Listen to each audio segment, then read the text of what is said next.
Oke, start dari IHSG dulu yuk. Kita start dari IHSG.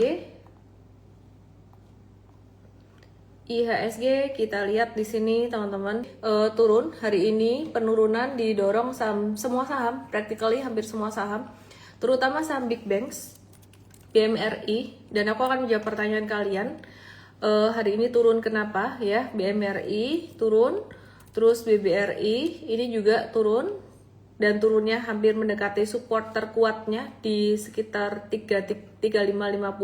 Sebenarnya support terkuat 3300 BBRI, udah susah turun di bawah itu. Cuman kalau kondisinya makronya masih kayak gini, ada tantangan di makro sebenarnya yang saya ingin sampaikan ke kalian malam hari ini ya. Bisa sampai ke 33 juga sih ke depan, bukan mau nakut-nakutin atau gimana, itu faktanya kayak gitu. Terus kemudian BBCA ya, belum dipin. Oke ya, jadi teman-teman perhatikan di sini, ini BBCA. Dia potensi turun sampai 6675. Ini potensinya, penyebabnya ya masih karena geopolitik, dan nanti aku akan bahas lebih detail. Sebenarnya aku sudah bahas di pekan lalu tentang kondisi makro Indonesia, tapi hari ini akan aku perjelas lagi. Terus AMMN hari ini juga breakdown. Antam hari ini turun 5,45%. Bentuknya double top gede banget, kuat banget, pas di support 3700. Ada kemungkinan dia bisa mantul kayak gini. Tapi bentuk double topnya ini kita perlu waspadai, perlu antisipasi gitu. Terus Bian, saham ini nggak terlalu liquid, turun 7%, jadi nggak terlalu ngefek sih ya buat portfolio kita harusnya. Terus hari ini Pegas jatuh lumayan 13,5% dengan volume transaksi yang tinggi, padahal sebenarnya sentimennya mendukung untuk sektor minyak dan gas gitu. Nah, saham yang bertahan hijau sampai sore itu saham sektor batubara ITMG ya. Ini masih naik banget sampai sore tadi 6,38%, tapi nggak terlalu liquid sebenarnya bid overnya. M-Trade ada, cuan 21,58%. Nah, market value hari ini 21,6 triliun, Bumi 1,3 triliun, ENRG 1 triliun, dan BMRI 1 triliun. Buminya udah mulai hijau-hijau, tanda hijau kayak gini. Dan asing net buy 749 miliar di pasar reguler. Yang di net buy Bumi menariknya adalah saham Bumi 137 miliar. Terus kemudian Petro, ini bukan rekomendasi buy, sekitar 134 miliar. Dan kemudian saham MDKA hari ini 121 miliar ya, 121 miliar. Kemudian Dewa 89 miliar ya. Jadi ini Dewa 89 miliar. Beberapa net buy-nya udah kelihatan dari beberapa saham sektor komoditas yang di net buy, saham komoditas yang banyak ada diskon juga ya. Oke, terus aku mau bahas soal kondisi saat ini. Langsung aja aku bahas apa yang membuat market turun hari ini. Yang membuat market turun hari ini sebenarnya adalah karena kondisi perang, kondisi geopolitik, di mana Amerika dan juga Iran itu masih balas-balasan, dan belum ada gencatan senjata. Yang ditunggu adalah gencatan senjata. Harga minyak naik tinggi, meroket tinggi sekali, mencapai level tertinggi sejak Juni 2022. Tapi ada beberapa hal yang membedakan antara kondisi Indonesia waktu itu dan saat ini. Aku akan bahas dari update geopolitik luar negeri dulu, baru kemudian aku akan bahas dari segi makro Indonesia, di mana itu jadi perhatian. Singkatnya, hari ini turun itu karena kekhawatiran investor global akan kondisi ekonomi ke depan, dikarenakan meningkatnya harga minyak yang mereka melihat ini resiko secara ekonominya lebih gede dibandingkan dengan potensi cuan yang didapat dari kenaikan harga minyak. Banyak yang berpikir, oh hari ini profit taking, tapi sebenarnya saya melihat ini lebih dari sekedar profit taking. Lebih ke hari ini tuh lebih karena banyak investor yang mengantisipasi akan tantangan defisit APBN di 2026 ini. Dan hal ini juga terjadi tidak hanya di Indonesia tapi juga di negara-negara lain hari ini marketnya turun. Singkat cerita biar kalian juga nggak stres penasaran sampai selesai, meskipun kalian mesti ikut sampai selesai biar kalian makin ngerti. Singkat cerita, kalau kalian nanya gimana nasibnya saham-saham sektor komoditas, oil, gas, batu bara, masih akan terus naik jika tidak ada gencatan senjata. Itu yang pertama. Yang kedua, kalau ada gencatan senjata, udah pasti harga minyak akan turun. Maka dari itu di M-Trade kita kasih tahu strategi money managementnya, kita jagain juga. Oke, aku update dari luar dulu ya. Update konflik Amerika dan Iran. Ya, Iran kan ngumumin pemimpin baru, Mojtaba Khamenei. Nah, kalau kita melihat dengan diumumkannya pemimpin baru ini sebenarnya menambah faktor di mana investor dunia melihat, wah ini perangnya bakalan lebih panjang. Kenapa? Karena yang dipilih adalah Mojtaba Khamenei, di mana Donald Trump tuh nggak suka, nolak skenario ini, dan Israel menyatakan akan tetap memburu penerus Khamenei. Jadi ini matters, siapa yang dipilih atau siapa yang ditunjuk ini matters. Kemudian Iran itu masih mau ngebales terus dan nyerang pangkalan Amerika di Teluk atau di negara-negara tetangganya gitu, meskipun Iran sendiri ada minta maaf ke negara tetangganya. Tapi yang diserang sebenarnya adalah pangkalan militer Amerika di negara tetangga tersebut. Dan hal ini membuat banyak investor global melihat ya ini belum ada titik terang gitu ya. Kemudian yang ketiga, Amerika juga mempertimbangkan operasi khusus buat merebut uranium Iran. Dan Donald Trump tuh mempertimbangkan opsi mengerahkan pasukan khusus buat ngerebut uranium yang hampir setara dengan bahan bom milik Iran ya. Jadi Iran ini lumayan kaya dengan sumber daya alam. Indonesia juga kaya dengan sumber daya alam ya. Cuman kemarin dealnya dengan Amerika, rasanya kok Amerika, Trump udah dapatin apa yang dia mau dari Indonesia. Jadi Indonesia nggak diancam-ancam yang gimana lagi gitu ya. Karena kalau di Venezuela dan di Iran itu pemimpin negaranya istilah kata nggak mau nurut gitu loh. Kan Iran merasa dirinya negaranya kuat juga ya, powerful juga gitu si Khamenei ya, siapa Ayatollah Khamenei gitu. Nah jadi dilakukan serangan seperti itu, dan serangan ini udah dipersiapkan berbulan-bulan. Kabarnya CCTV-nya di Iran itu dihack, jadi kondisi apa namanya kegiatannya di sana, pengamanannya itu ketahuan semua sama Amerika, makanya gampang banget mau numbangin Khamenei. Kemudian yang berikutnya ada kabar negara-negara G7 seperti Amerika, Inggris, Kanada, Prancis, Jerman, Italia, Jepang itu berencana ngelepas atau melepas 300 sampai 400 juta barrel cadangan minyak strategis yang dikoordinasikan oleh International Energy Agency buat ngeredam lonjakan harga akibat konflik Timur Tengah. Tapi secara global sebenarnya meskipun Amerika juga punya pasokan minyak dari Venezuela, jumlah yang bisa diproduksi per saat ini dalam jangka pendek itu masih kecil karena hanya setara sekitar 4 hari konsumsi minyak dunia atau 100 juta barel per hari. Nah, selain itu, sebagian besar cadangan berada di United States dan Kanada, dan logistiknya di Amerika itu nggak semudah kalau logistiknya kita bandingkan dengan logistik dari Timur Tengah ke Asia, memasok ke Asia. Dan langkah ini berfungsi sebagai signal stabilitas buat jangka pendek aja gitu.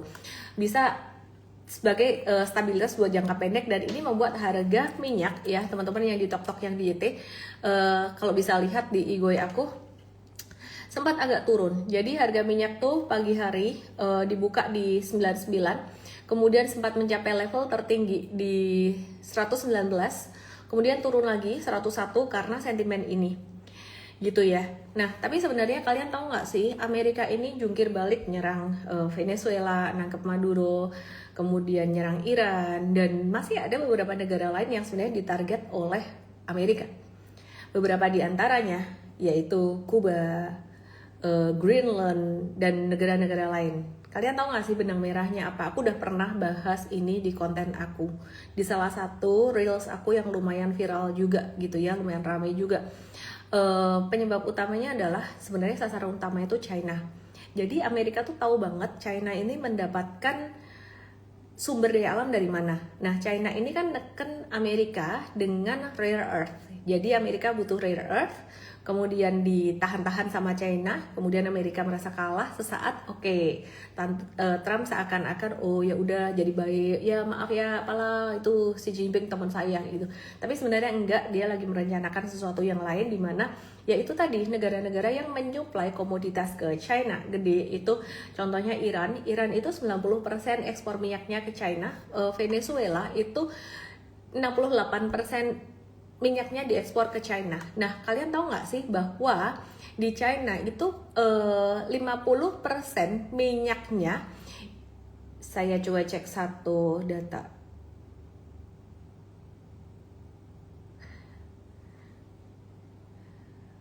11% minyaknya di China itu berasal dari Iran dan 54% minyak China itu berasal dari Timur Tengah yang mencakup Arab Saudi, Iran, Irak, Oman, dan Uni Emirat Arab gitu. Nah, wilayah ini semuanya sekarang dalam zona konflik. Makanya China juga mereka menurunkan angka pertumbuhan ekonominya dari 5% jadi 4,5% dan meningkatkan budget untuk militernya. Jadi kalian tahu ya sebenarnya apa sih motivasi Trump ini ya, dia pokoknya benar-benar kepengen make America great again. Sebenarnya memang tujuannya itu, dan yang dia lakukan itu dia mau China itu kalah sama Amerika. Dan sekarang memang China lagi pusing juga gitu ya, karena kebutuhan minyaknya banyak didapat dari Timur Tengah 50%. Nah, China sendiri sekarang lagi melarang perusahaan-perusahaan minyak di China untuk ekspor ke negara lain.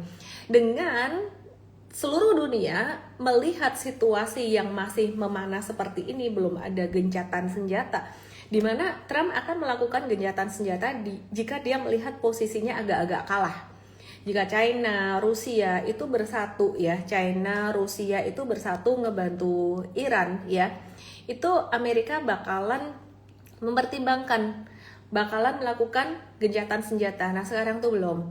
Oke, jadi kalau kalian nanya, perang ini bisa berapa lama sih? Jawabannya adalah nobody knows. Iran siap perang 6 bulan. Kita nggak tahu Amerika bagaimana. Kalian tahu ya, yang namanya perang dagang sejak Trump jadi presiden sampai sekarang, itu dari lebaran tahun lalu, tarif resiprokal 8 April sampai sekarang udah mau lebaran lagi, selalu ada kayak gitu terus. Jadi menurut aku selama Trump masih jadi presiden tuh faktor ketidakpastian masih sangat besar. Dan pendapat yang mengatakan bahwa perang ini cuma sebentar kok nggak lama itu ignoran banget guys. Itu sangat ignoran sekali dan tidak peduli dengan risk management. Kira-kira kayak gitu. Nah, sekarang aku mau ngomong dari dalam negeri. Semua orang tahu yang namanya kalau pengeluaran lebih besar daripada penghasilan, terjadi apa? Besar pasak daripada tiang, defisit. Mau ngegas penghasilan terus, kalau bocornya gede, ya pengeluarannya gede, istilah kata, ya tetap aja seberapa banyak duit yang masuk juga nggak bisa cukup. Maka dari itu kan ada yang namanya financial planning, pengaturan keuangan. Pengeluaran diatur berdasarkan prioritas dulu. Untuk Indonesia bisa menjadi macan Asia. Indonesia bisa menjadi negara yang direspek, yang dihormati oleh negara-negara lain. Itu perlu pengaturan, money management. Nah, sekarang kita lihat APBN di 2025 itu defisit 2,9%. Sudah hampir di ambang batas 3% itu adalah batas ambang aman, dan itu bukan batas ambang aman nasional doang, tapi udah jadi standar internasional. Ya, jadi jika asumsi APBN harusnya minyak $70 per barrel, sekarang minyaknya jadi di atas 100 dan masih banyak ketidakpastian. Sampai akhir tahun, defisit terhadap PDB atau defisit terhadap gross domestic product itu bisa naik jadi 3,6 sampai 3,7%. Pak Purbaya tahu banget itu. Pak Purbaya tahu banget itu. Kenapa? Ya karena saya dengar dari beliau sendiri, dari salah satu reels yang beliau katakan. Terus solusinya apa? Pemerintah harus kasih subsidi, anggaran membengkak, defisit. Seperti yang saya udah katakan berkali-kali sebenarnya. Dan ini yang bikin kekhawatiran. Yang bikin IHSG jatuh hari ini. Tahu ya? Jadi kalau pemerintah ngasih subsidi, itu bakalan anggarannya membengkak lagi, defisit makin besar, defisitnya makin melebar. Yang terjadi apa? Rating utang Indonesia turun, bukan cuma outlook, tapi ratingnya. Kalau outlook tuh ke depan, pandangan ke depan, rating tuh saat ini S&P belum ngasih review outlook ataupun rating, ya. Dan S&P itu lumayan disiplin kalau saya bilang gitu. Jadi S&P itu lumayan disiplin, jadi mau didatengin, mau dikunjungin, mereka akan lihat data gitu loh. Kalau sampai itu terjadi, rating Indonesia bisa turun. Dan kalau rating utang Indonesia turun, maka asing bisa keluar dari Indonesia. Dan kalau asing keluar dari Indonesia makin banyak, rupiah melemah. Kalau rupiah melemah, yang terjadi apa? Inflasi karena barang-barang impor mahal. Kalau inflasi barang-barang impor mahal, maka rakyat pengeluarannya makin banyak, padahal income-nya tidak bertambah banyak. Yang terjadi apa? Kemiskinan yang bertambah. Itu opsi jika disubsidi. Kalau tidak disubsidi, harga BBM naik. Dan ini bisa menimbulkan satu tantangan ekonomi yang lebih cepat lagi rasanya. Berasa itu lebih cepat di masyarakat. Nah tadi ada ini ya, TNI siaga 1. Ngapain sih siaga 1? Karena Timur Tengah. Sebenarnya kalau aku perhatikan lebih karena BBM naik guys, bukan karena perang dunia ketiganya. Saya juga nggak tahu karena apa. Tapi ya yang namanya siaga ya oke lah, nggak ada yang salah. Cuman kalau saya boleh memberikan sedikit pandangan saya yang mohon maaf jika kurang berkenan, kali ini saya izin memberikan pandangan saya. MBG adalah satu program yang sangat bagus tujuannya. Untuk itu subsidi juga kan ya, itu membantu banyak masyarakat untuk mereka bisa makan dengan sehat, gizi anak-anak bisa sehat, kalau gizi sehat belajar sehat, dan banyak hal yang bisa terpengaruh secara positif.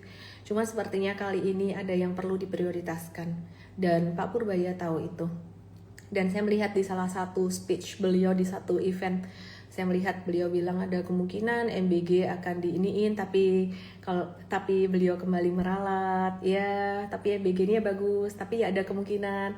Sepertinya beliau sedang dalam posisi yang sangat dilematis gitu ya. Cuman saya doakan semoga pemerintah bisa mengambil langkah yang bijaksana. Jadi untuk menjadi Indonesia yang sangat direspek oleh negara lain, untuk menjadi macan Asia, mungkin kita perlu step back sedikit program yang udah ada, bukan kita batalkan, tapi mungkin kita tunda atau kita kurangi sejenak untuk sesuatu hal yang lebih urgent, sehingga nanti mungkin bisa dijalankan lagi dengan lebih leluasa. Jadi mohon maaf kalau seandainya kurang berkenan dengan masukan saya ini, tapi saya mohon, saya harap bisa berkenan. Demi apa? Demi kebaikan kita semua. Dan saya percaya banget jika anggaran ini direvisi ya, APBN ini direvisi, saya percaya banget investor asing akan melihat Indonesia mengambil satu langkah yang bijaksana, satu langkah yang berpikir dengan resiko yang terukur, bukan karena cita-cita aja, karena gas aja, tapi bisa mikir ada remnya juga. Satu langkah yang bijaksana, saya percaya investor asing akan melihat ini sebagai satu hal yang positif. Saya percaya banget Pak Purbaya ngerti banget itu, beliau pintar, beliau ngerti. Jadi sekarang bicara soal saham, apa yang mesti dilakukan sih teman-teman semuanya? Kalau saya cerita seperti hal yang saya ceritain itu tadi, ada beberapa orang yang suka diceritain fakta, tapi ada beberapa orang yang nggak suka, kayak lu nebar fear. Kalau saya nebar fear, saya mau nebar fear dari dulu guys. Tapi kita harus realistis gitu ya. Jadi satu tantangan makro di Indonesia gede banget, dan itu yang bikin saham-saham big banks hari ini lanjut turun. Oke, kalau dibilang pasar saham itu mencerminkan ekonomi, no. Pasar saham itu forward looking, tidak mencerminkan ekonomi, tapi mengantisipasi ekonomi ke depan itu kayak gimana. Itu yang dilakukan oleh investor-investor gede. That's why harga oil udah naik duluan sebelum terjadi perang. Kenapa? Karena investor-investor gede itu ngebaca gejala. Dengan metode super trader kita bisa melihat dia belok mulai dari nih, perhatiin ya. Ini aku kasih contoh. Aku akan kembali lagi ke makro Indonesia and what to do. Ini kan udah mulai naik, ngerangkak naik sejak bulan Januari kemarin, tepatnya penangkapan Maduro. Ini udah mulai naik, ngerangkak naik. Nah, M-Trade ada tektok saham oil di sini, ya. Jadi terjadi serangan, ini udah sempat naik duluan.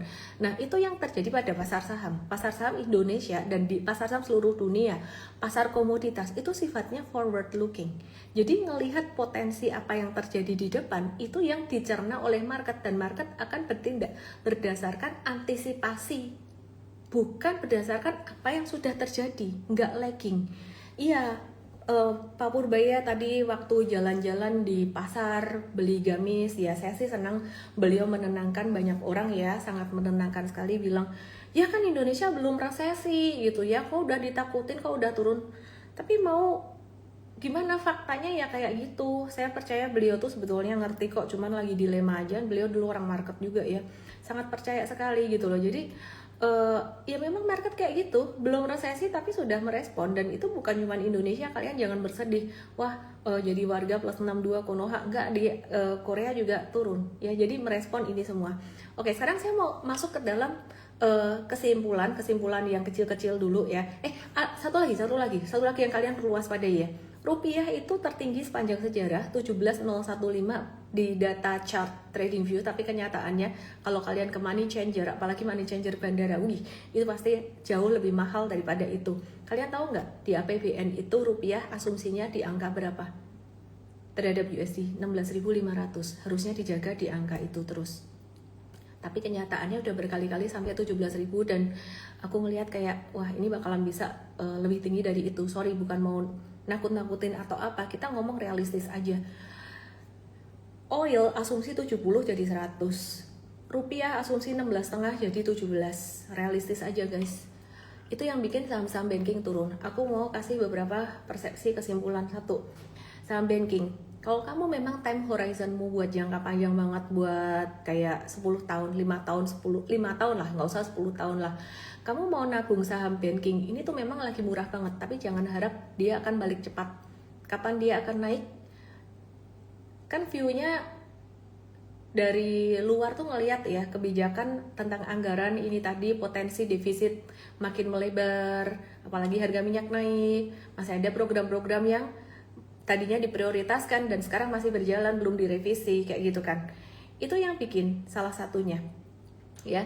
Jadi salah satunya yang bikin rupiah melemah kayak gitu. Oke, jadi rupiah itu di APBN 16,5 guys, 16,5. Oil itu 70, sekarang udah 100 lebih. Jadi satu, saham-saham big banks itu kalian kalau memang punya time horizon investasi jangka panjang, nyicil dikit-dikit sekarang boleh, tapi saya tidak merekomendasikan buat kamu yang pengen cuan cepat. Kapan naiknya? Ya nggak tahu, nunggu program pemerintah ganti atau nunggu pemerintahan yang berikutnya, kita nggak tahu gitu loh. Murah sih murah, valuasinya murah, tapi yang valuasinya murah masih bisa murah lagi. Dividen, tinggi, BRI dividennya tinggi. Cuman kamu harus sabar banget, itu bukan saham trading. 2, langsung aja ya to the point ya. Kalian pasti penasaran, saham oil kenapa nggak naik hari ini ya? Saham sektor komoditas, oil, batu bara, ya, sektor energi, itu masih tetap jadi sorotan hingga saat ini. Kalau tadi oilnya turun, seperti yang saya sempat ada bahas di awal, oilnya turun karena apa? Karena ada produksi dari negara-negara G7 yang bisa buat nambel buat jangka pendek ya, buat beberapa hari aja, tapi nggak bisa sampai lama, nggak bisa sampai berbulan-bulan gitu loh. Jadi yang bikin saham-saham energi hari ini belum terlalu tinggi naiknya juga karena pertarungan antara sentimen dalam tanda kutip positif tentang kenaikan harga oil, efeknya ke harga saham oil harusnya positif, versus dengan tantangan ekonomi secara global, apalagi kondisi makro Indonesia yang menjadi tantangan banget.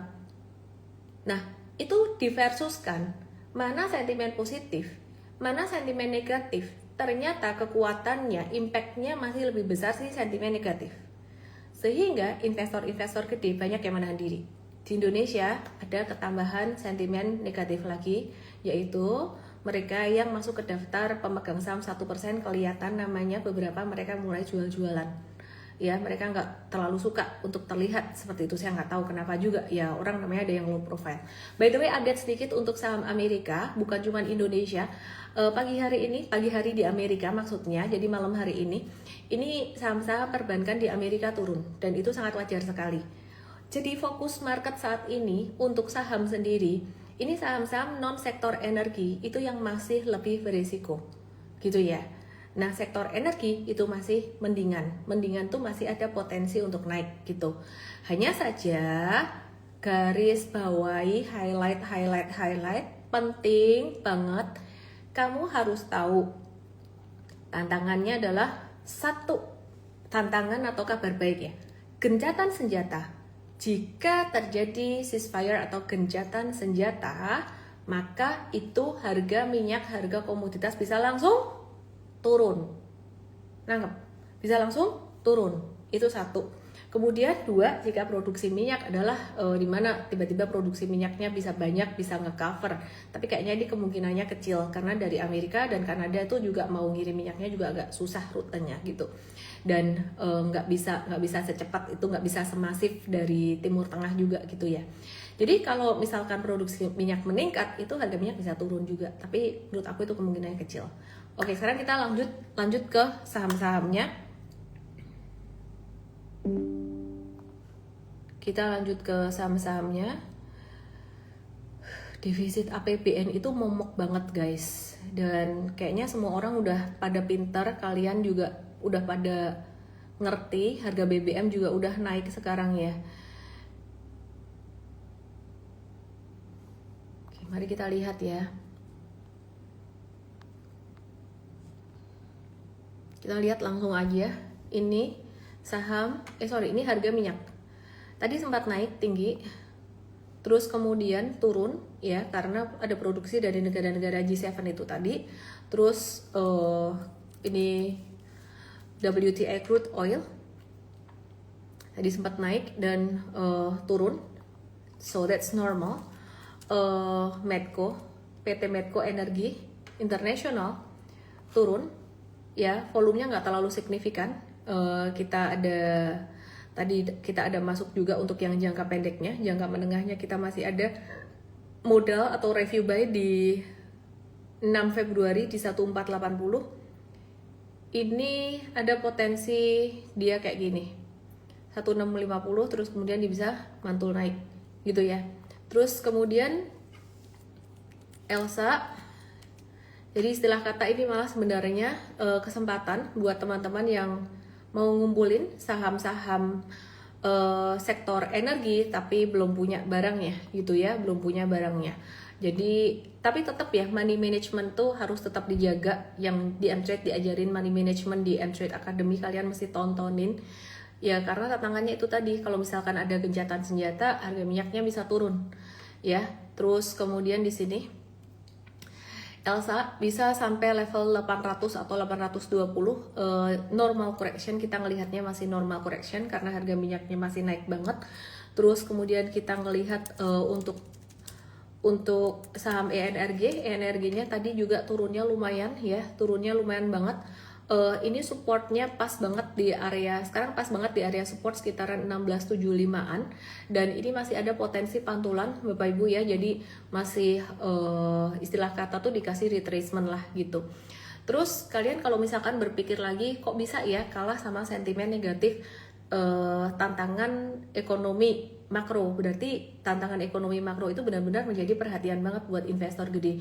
Itu poin 1. Poin 2-nya sebenarnya saham komoditas energi, minyak, gas, batu bara Indonesia itu berkompetisi dengan istilah kata tuh saham komoditas dari negara lain, misalnya dari Amerika gitu ya. Jadi sama-sama beli saham komoditas dari sektor minyak, gas, batu bara. Mungkin mereka akan berpikir mencari negara yang mungkin secara makronya tuh juga resiko defisitnya juga lebih kecil gitu ya. Bisa terjadi seperti itu. Cuman masih tetap ada potensi dari saham-saham ini. Oke, terus kemudian kita akan lihat harga komoditas batu bara Kita lihat harga komoditas batu bara. Kalian tahu nggak, yang naik bukan cuman oil, batu baranya udah naik tinggi banget. Dan kalau kalian lihat ini mencapai level di tahun 2024, kalau oil mencapai level tertinggi 2022 ya. Jadi batu bara ini sempat waktu itu rally 2022 itu pas lagi perang Rusia Ukraina, ini mencapai level tertingginya di 487, dan waktu itu pada panen dividen saham batubara. Ini kalau ngelihat monthly chart, it's just the beginning. Tapi dalam perjalanannya mulai naik, ini tetap akan ada zigzagnya. Jadi tetap akan ada zigzagnya kayak gini ya. Ya. Jadi tetap akan ada zigzagnya seperti ini. Nah, kalau kalian nanya ke saya, perkiraan saya bagaimana? Saya bisa benar, saya bisa salah. Saya melihat kondisi geopolitik ini baru permulaan, ya, baru permulaan. Hopefully semoga semuanya cepat selesai, tapi saya melihat ini baru permulaan. Lebih baik kita sedia payung sebelum hujan daripada apa? Nyepelein, ngerti ya? Gitu. Oke, mungkin di sini ada dua kacamata. Yang satu melihat resiko banget, yang satunya melihat peluang. Wah, berarti kalau gitu ada peluang dong di saham-saham batubara. Ada yang seperti itu. Kalian nggak salah sih kalau berpikir seperti itu. PTBA ini hari nggak mau turun. Dia sempat turun sampai ke level 2840, tapi kemudian dia naik lagi. Ya ditunggu aja turunnya. Bagus loh kalau misalkan ada turunan.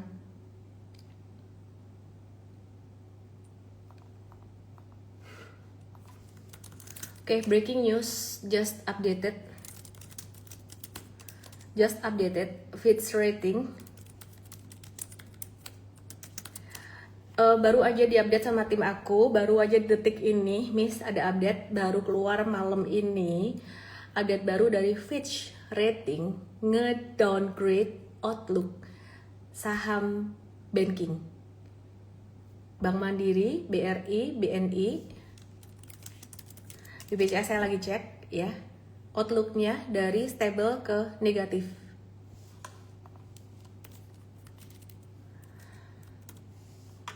Tinggal S&P, dan potensinya S&P juga bakalan ada ngedowngrade outlook juga, mengikuti Moody's. BCA kagak di downgrade guys. Saya nggak tahu nih saya salah baca atau nggak ya. BCA nggak di downgrade outlooknya.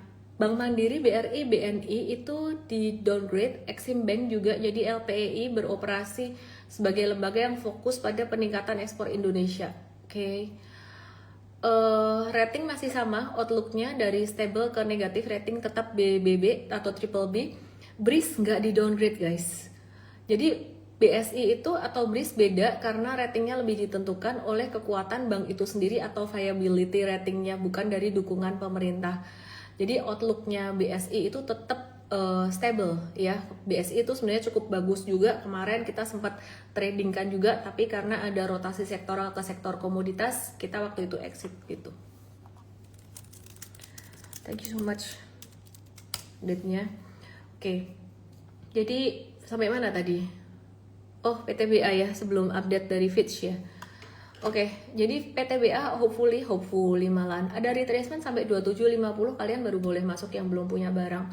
M-traders yang jangka menengah dapat 13% cuan, tapi tidak semua M-traders mungkin ya. M-traders yang baru masuk bulan Maret belum dapat cuan, mungkin harus wait and see ya, bersabar aja gitu ya. Terus kemudian kalau kalian penasaran dengan saham-saham lain seperti AAD ini, kita juga lagi nunggu retracementnya, tapi nggak mau turun lebih dalam dari 1000 atau 1050-an gitu.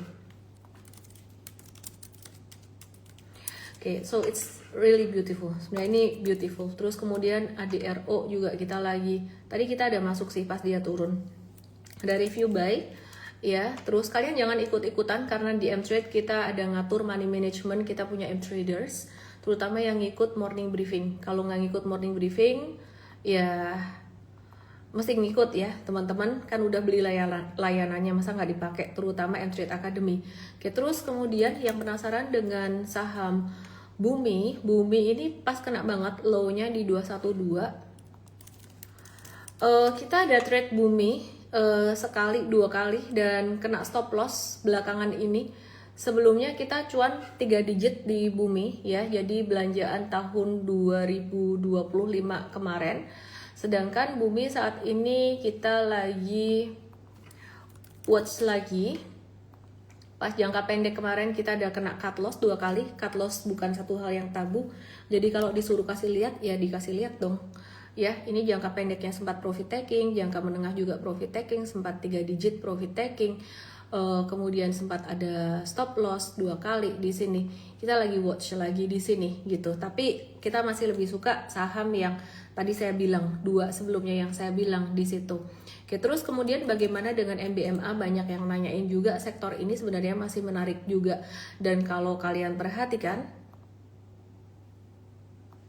ya ini retracementnya sekitar 30%, ini udah retrace sekitar 30% juga tadi. Retracementnya ini kalau kita tarik satu garis ini pas banget di area support. Jadi kalau kalian nanya kok belum stop loss atau gimana, kita ngelihat masih ada potensi pantulan di sini. Kemarin sebenarnya nggak mantul, kemarin itu cuma dikit doang gitu ya. Jadi kita masih ngelihat saham-saham dari sektor komoditas metals itu sekarang lagi istirahat, tapi kita masih akan watch saham-saham komoditas metals gitu. Paling money managementnya aja yang kita agak kurangin. Ya, jadi Inco, Antam sekarang lagi istirahat sementara ini, cuman kita masih akan watch. Demikian pula dengan saham TINS atau timah yang aku udah bilang kalau nggak salah kemarin 2 hari yang lalu, Jumat ya, Jumat atau Kamis ya, saham sektor komoditas itu kalau naik kencang, kalau turun kencang. Jadi buat trader harus tegas, mau swing trading tuh harus berani gitu. Dan ini udah masuk watchlist lagi. Ya, jadi udah masuk watchlist lagi.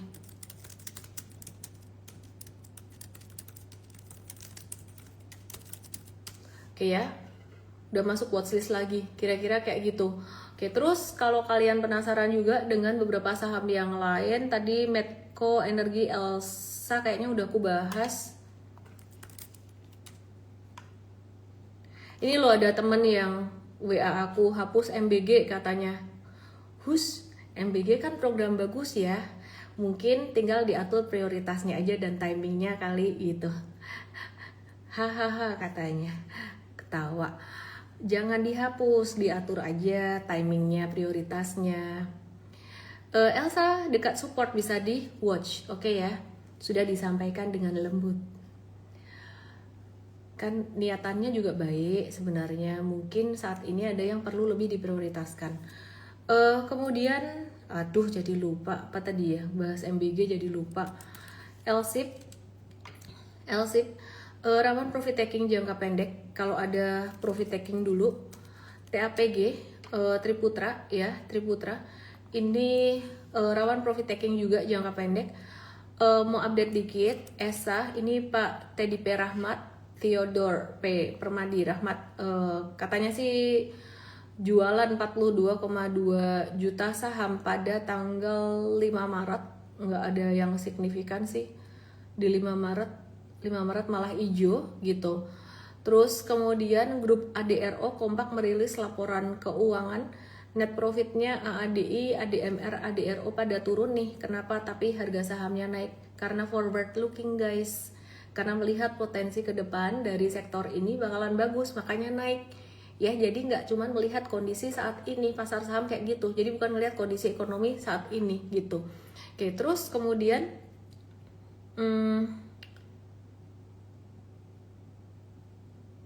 aku mau update TLKM, Telkom mau bagi dividen, katanya sih dividen payout ratio-nya 89% atau 89% keuntungan dari total laba perusahaan ya. Itu akan dibagikan sebagai dividen. Kalau dihitung dividen per share-nya perkiraan 195,48 per lembar saham, itu pakai asumsi laba 9 month 2025 yang disetahunkan atau trailing 12 months. Nah, potensi yield-nya 6,3%, artinya kamu beli sekarang kamu dapat sekitaran 6,3% return. Not a buy recommendation. Yang punya TLKM ya ini saham investing ini mirip-mirip kayak banking, nasibnya dalam tanda kutip bakalan agak slow dulu dengan kondisi geopolitik yang lagi rame di sektor komoditas. Jadi kalau aku memperhatikan sektor komoditas oil, gas, batu bara itu masih berpotensi naik, jadi turunnya saat ini sifatnya sementara aja gitu ya.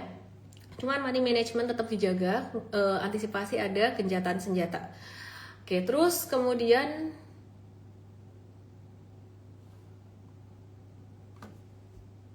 aku mau cek Medco Antam, Archie Pesap, Akra Doit Bris.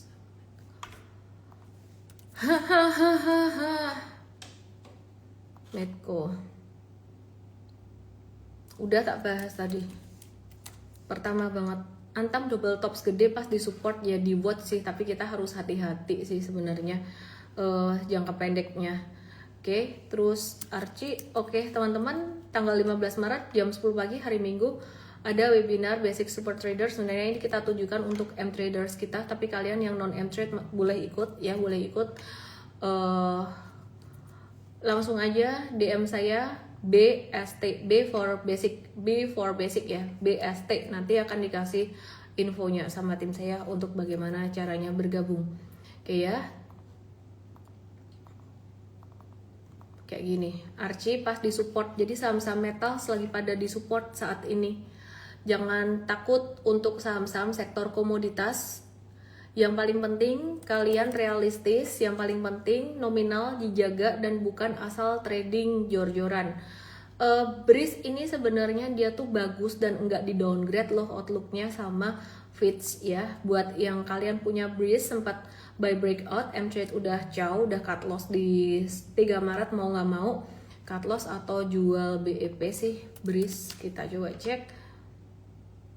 Ada cut loss sekitar 6% waktu itu. Yang belum bisa jualan mungkin bisa dinaikin dikit aja, kira-kira seperti itu ya. Bisa dinaikin dikit, siapa yang bisa naikin harga saham? Bisa dijual, kurangin posisinya pas dia naik, kira-kira kayak gitu ya. Terus kemudian kalau nggak dijual gimana? Aku kasih batas 2090, breakdown dari 2090 kamu mesti jual. Oke, terus kemudian kondisi saat ini lagi pada turun, apakah saatnya untuk beli nyicil atau masih bisa turun lagi? Pertanyaan bagus, aku suka pertanyaan yang konseptual, yang strategik kayak gini. Jadi bukan cuma nanya saham-sahamnya doang. Jadi aku mau kasih 2 POV. Kalau kamu POV-nya very long term investor, nggak ada salahnya nyicil dikit-dikit. Sekarang di harga yang sangat murah sekali guys. Aku mau jujur-jujuran sih sama kalian ya. Aku tuh ada ngumpulin BCA. Nah kalian tahu nggak sih aku ngumpulin BCA itu dan BRI dan Mandiri ya. Tapi Mandiri aku udah exit kapan hari, aku udah profit taking. Nah BCA itu aku lupa tepatnya di harga berapa, tapi valuasinya tuh udah murah guys, udah di standar deviasi -1 dekat -2an gitu. Dan kalian lihat dong masih turun ya kan? Sebel nggak sih? Jujur loh, sebel. Sebelnya tuh kenapa? Karena aku ngebandingin dengan saham-saham trading yang returnnya tinggi. Tapi sebenarnya kembali lagi kalau kita melihat perusahaan ini bagus, untuk jangka panjang oke, ya nggak terlalu khawatir ya, nggak terlalu khawatir jadinya. Kemungkinan untuk dia naik lagi jika kondisi makro Indonesia bagus, itu nomor 1 yang dia bakalan naik duluan gitu loh. Tapi kan sekarang yang dipantau asing itu bukan sahamnya saja, yang dipantau asing sebenarnya adalah negaranya, makronya, potensi defisit anggarannya. Nah, kenapa yang di downgrade BNI, BMRI dan BBNI ya? Karena sovereignty-nya atau tingkat apa ya? Kok ketergantungan? Bukan ketergantungan sih, sebenarnya tingkat keterkaitan dengan pemerintah atau kebijakan pemerintah itu lumayan gede, gitu. Jadi ya sementara mereka di downgrade outlooknya, lagi-lagi sebenarnya bukan karena perusahaannya, 3 itu juga perusahaan bagus. Jadi kalau kalian nanya masih bisa turun lagi nggak, nobody knows. Sekarang udah murah banget sih, udah murah banget. Aku kasih kata kuncinya ya, dan mohon maaf banget ini aku menyampaikan ini hanya berdasarkan analisis makro yang sangat simpel, dimana semua orang juga tahu. Mohon maaf banget, MBG itu kalau di pause sebentar atau dikurangi dan ditaruh deh di anggaran subsidi buat kebutuhan yang sekarang lebih urgent, minyak dan sebagainya, itu outlooknya buat Indonesia bisa membaik. Semoga ya aku ngeliat Pak Purbaya kasihan juga sih sebenarnya. Beliau ngerti soal itu, cuman ya Nggak tahu, itu bukan di kendalinya kita juga, bukan di kendalinya kamu dan saya. Kita cuma bisa memberikan kontribusi, saran dan seterusnya. Tapi pemerintah yang tahu yang terbaik lah. Kita percayakan ke pemerintah. So atur duitmu, jangan kehabisan modal, itu aja. Kalau kalian nanya saham big banks masih bagus, valuasinya murah. POV value investor emang beda. POV value investor emang beda dan mesti tahan di bawah lama banget. Aku sih nggak mau semua duit, sebagian besar duit ketahan di situ, gitu ya. Oke, aku mau ngasih POV yang lain, bukan aku ngajarin kalian untuk ke mata uang lain ya. Aku mau ngasih POV lain. Perhatikan ini. Aku nggak bisa nggak ngomong ini guys. Sebenarnya agak nggak enak, tapi nggak bisa aku nggak ngomong ini guys. Rupiah tuh kayak gini. Ada yang bilang bisa ke 20.000. Serius guys, ini kalau mohon maaf banget ya, ini defisit anggaran semakin membengkak. Tolong jangan menyepelekan perang sih. Kita nggak pernah tahu, itu di luar kendalinya kita. Kita mesti bisa ngatur lah dalamnya negara kita tuh gimana gitu loh. Ini bisa katanya loh ya, bukan kata saya ya. Ini bisa naik sampai 20.000 gitu. Kalau kata saya sih ya nggak usah berpikir sampai sejauh itu gitu loh. Tapi ya bisa sampai segitu. Kata orang di luar sana. Jadi mungkin diversifikasi ke Indon. Oke juga ya. Bentar lagi mikir dulu sesuatu.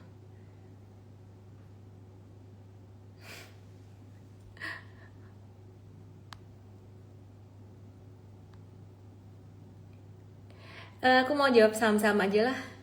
Incotin 100, Inco tadi disupport guys. Kita sebenarnya lagi nge-watch.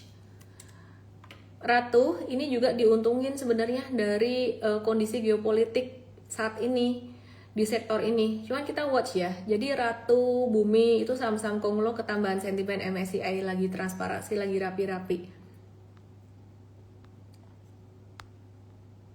Sama apa Miss yang saat ini terdiskon besar dan valuasinya udah murah banget dan fundamentalnya bagus, gampang nggak jawab PTB? Sorry, PTBA udah nggak, BCA. BCA, BRI gampang banget, ya ampun jawab pertanyaan itu. Invest sekarang lebih ke dividend investing, bukan cuma value investing. Kita ngelihat dividen. Terus sebentar ya. Mau invest start, just DM saya, webinar investasi jangka panjang gratis itu invest start, oke. Jadi bagaimana sama IHSG dan Bitcoin? Bitcoin, mau tahu tentang Bitcoin, saya akan bahas Bitcoin.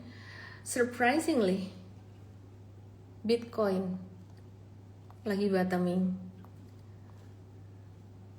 Belum confirmation dia bakalan jadi membaik trennya. Jika breakout dari 72796 masuk ke stage 2 ya. Jadi masuk ke stage 2. Kita coba lihat dari monthly chart di sini.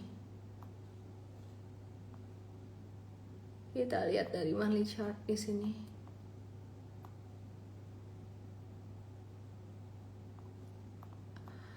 Udah mulai hijau. Tapi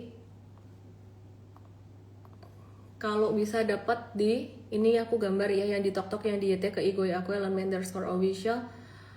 Ini kan ada support lumayan bagus itu di 67-an. Bakalan bisa turun sampai ke sini lagi. Ya, sekitar 56-an. 56 55 ada support oke. Tapi kalau ngelihat histori Bitcoin turun 74%-an atau 70%-an itu 70%-annya di angka 30.000. Jadi aku belum terburu-buru. Aku akan ngelihat pattern baik secara daily.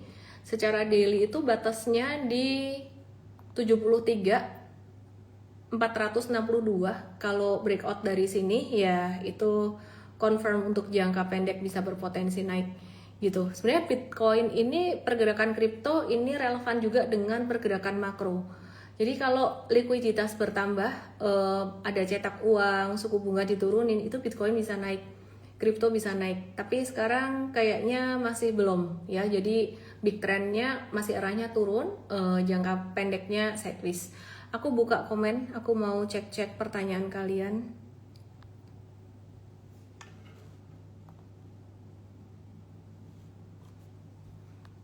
Pegasnya turun banget guys.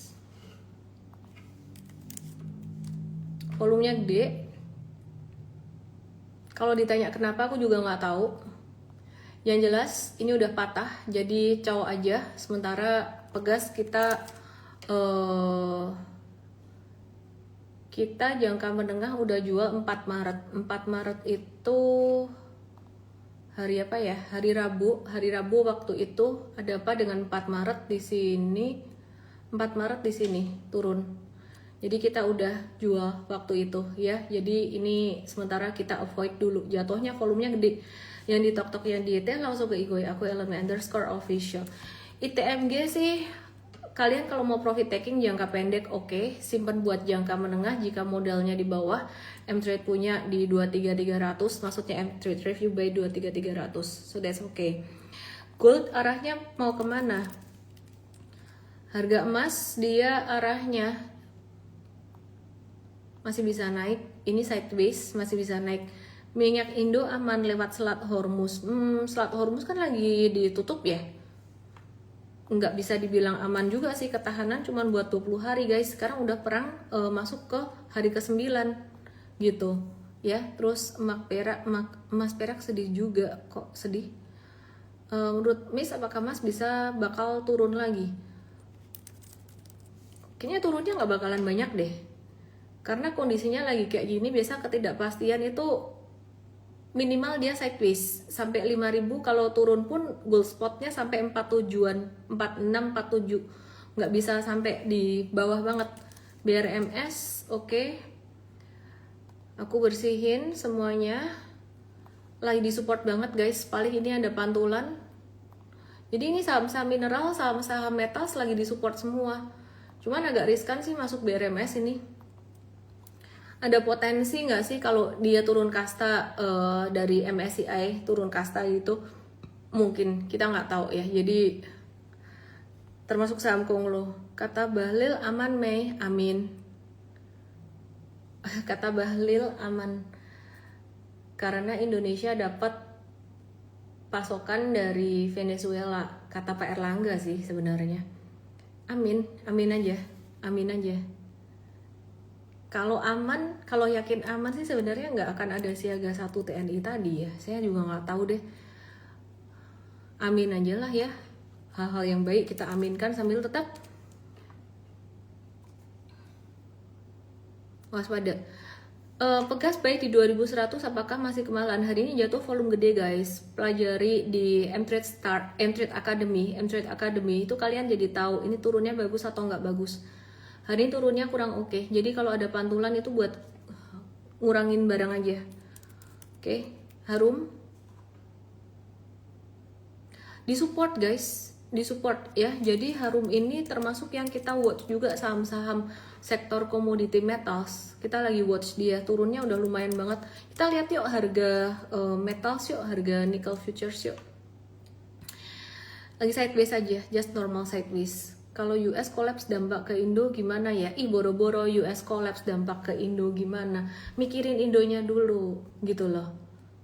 Indo tuh defisit anggaran itu yang dikhawatirkan.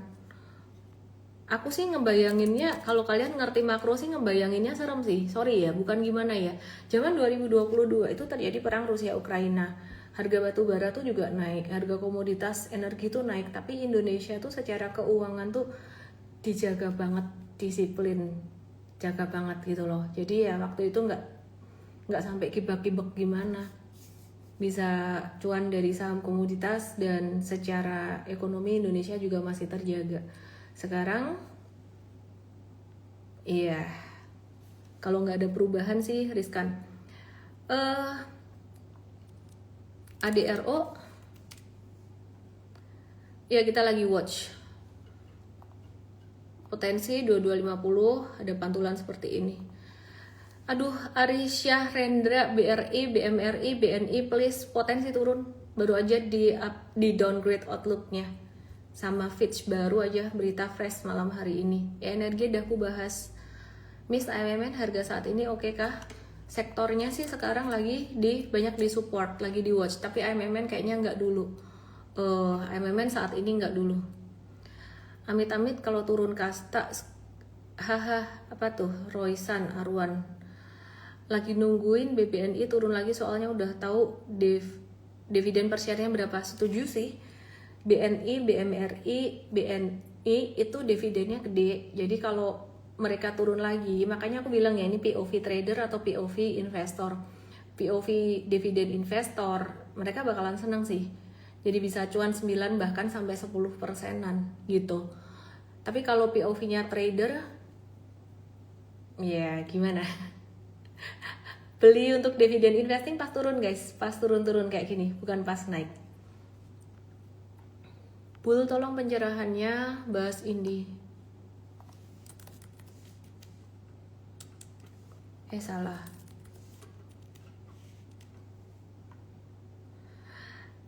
Void dulu.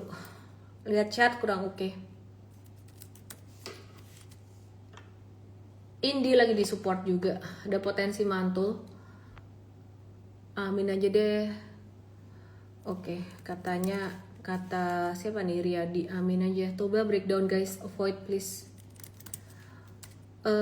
Raja kita watch, cuman kok bukan pilihan utama saham-saham Konglo ini. Kayaknya lagi pada berhati-hati dengan isu rapi-rapi transparansi dari MSCI. Kemudian saham MBG nggak ada ya, kayaknya masih kenceng uptrend. Saham MBG apa? Justru malah gimana sih? Saham MBG. BP pas di support, cuman kayaknya masih ada pilihan lain sih dibandingin BP ya.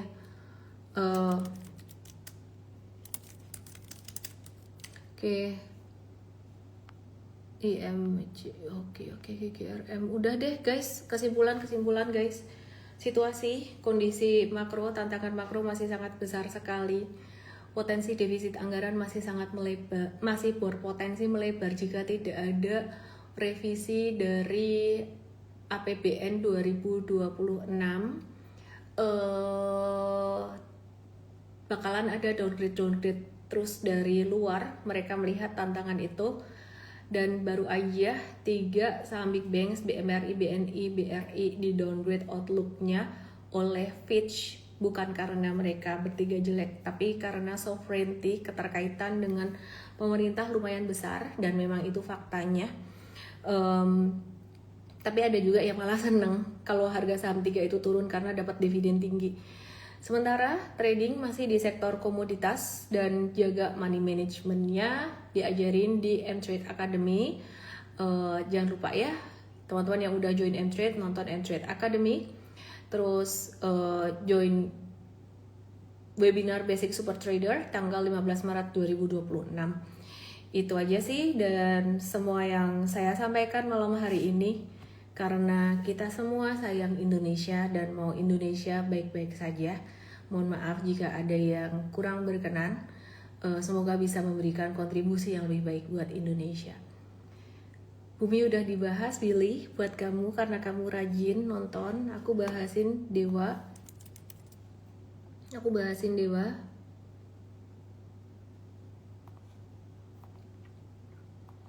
Dewa ada potensi mantul juga, koreksinya udah sangat ini banget sih, cuman mantulnya dipakai buat ngurangin posisi ya.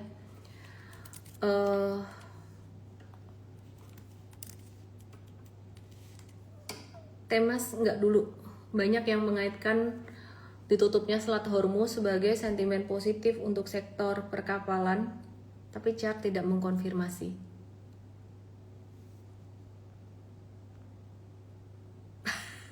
Apaan sih Tandian, lucu banget. Miss pusing, apanya pusing? Nggak pusing kan? Udah dikasih tahu. Jojo karena mendapat manfaat dari ilmu super trader untuk ADI, ADRO, ADMR, Pegas Elsa masih floating profit. Sip, ayo ijo. Wih, Pegasmu masih floating profit. Oke, sip. Ya udah gitu aja. Chevron Exxon dibahas di M-Trade US ya, M-Trade US Academy. M-Traders ID, kalian penting upgrade ke M-Trade US Academy di kondisi seperti ini. Ya, jadi penting banget untuk bisa upgrade ke situ. Kalau ada briefing US Academy, kalian bisa ikut dan kalian bisa upgrade gitu ya. Thank you semuanya. Dadah. Medco udah dibahas dari tadi ya. Dari awal banget, nonton recordingnya aja.